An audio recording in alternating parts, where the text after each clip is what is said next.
Mala Alice Guo. Arestado ang isang Chinese national na inireklamong nagpapanggap umanong Pilipino. Saksi, si JP Soriano. Ang sumbong na nakarating sa NBI at Bureau of Immigration, nagpapanggap umanong Pilipino at gumagamit ng pangalang Pinoy ang Chinese national na ito. Ang peking identity, ginagamit umano ng naarestong babae sa kanyang mga negosyo rito sa Pilipinas na may kaugnayan daw sa modern jeepney.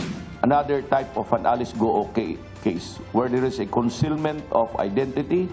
Marami pa ito at iniisa-isa ito ng NBI. May mahigpit na kabilinan ng ating butihing direktor na isa-isahin ito.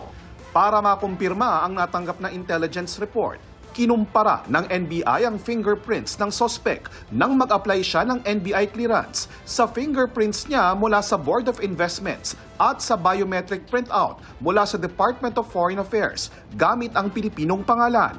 Ang NBI Dactyloscopy Division na siya ring sumuri sa fingerprints noon ni alias Alice Guo ang gumawa ng examination. Sa amin pong comparison, nag-match po ang kanilang mga fingerprint. Nahaharap ang suspect sa reklamong paglabag sa Philippine Passport Act of 1996. Ma'am, would you like to respond to the allegations made to you by the NBI? Are you a Chinese national or are you a Filipino po? Paglilinaw ng NBI, hindi lang sa Chinese nationals nakatuon ang kanilang investigasyon.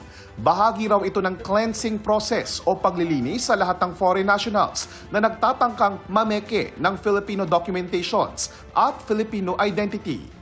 Kailangan putulin na kaagad. We do not want to progress yung kanyang other activities like what happened to the former mayor of Bamban, no? Na naging elected public official pa.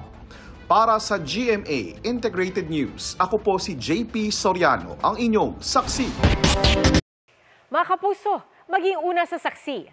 Mag-subscribe sa GMA Integrated News sa YouTube para sa iba't ibang balita.